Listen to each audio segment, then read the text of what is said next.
206 Marines have been discharged for refusing the COVID vaccine.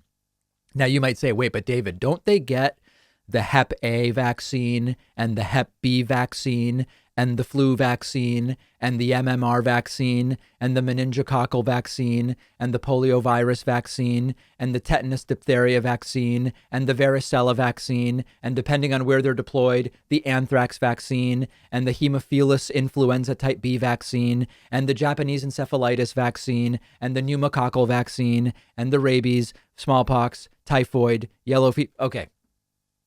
All right. Yes, they do. But this is different.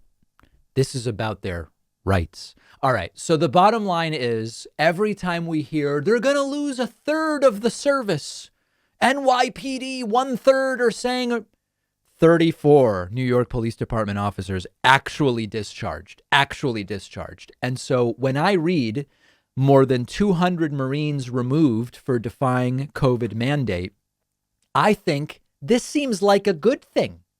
What I mean by that is, when we found out at the end of the day, 34 NYPD officers were removed for not getting the vaccine, I don't know that those are the good apples that we actually want in NYPD anyway. And much the same way, if these are the 206 that are being removed, there's something like 18,000 Marines or something. No, I'm sorry, 180,000 Marines. This represents 0.11% of them. I think this is fine. These don't sound like team player Marines. Report from Axios, U.S. Marine Corps said it removed 206 service members for refusing the vaccine. Updated numbers come as DOD has ramped up repercussions for those defying the vaccine order. The branch said it had already discharged 103. The big picture, approximately 94% of active members are fully vaccinated. As of last week, roughly 98% of all active duty forces, including reserves, have received the vaccine. Remember that Defense Secretary Lloyd Austin in August said all troops must get the vaccine, encouraged service leaders to set up their own timelines. To date, approximately 3,247 requests for religious accommodation over the vaccine have been made. 0 have been approved, according to a Marine Corps communication officer. One note about that, this doesn't mean everyone else is vaccinated. Some of those requests, although they haven't been approved for an exemption, they may still be in process. So that's where that's why we're still short of 100%. There are people who have made a request for an exemption. It has not yet been adjudicated, or even if it has not yet led to a discharge.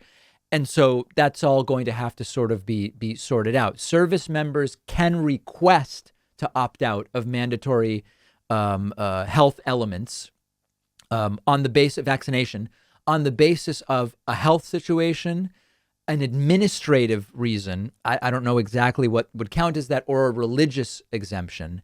Those can be temporarily granted or permanently granted. So far, from what we're seeing, none of them have been granted for Marines. I read a comment, and I don't know. I mean, it's just a comment from one member of the U.S. Navy, that there are service members who are looking for a way out, and that refusing a vaccine is a way to get an honorable discharge. Maybe benefits, although we're hearing conflicting things about benefits, and that this is a way for some people who were looking to leave anyway to do it while saving face. That's one opinion from one member of the U.S. Navy who wrote to me. Take it for what it is, which is simply an anecdote. But the big takeaway continues to be, the legality of these requirements is not in question.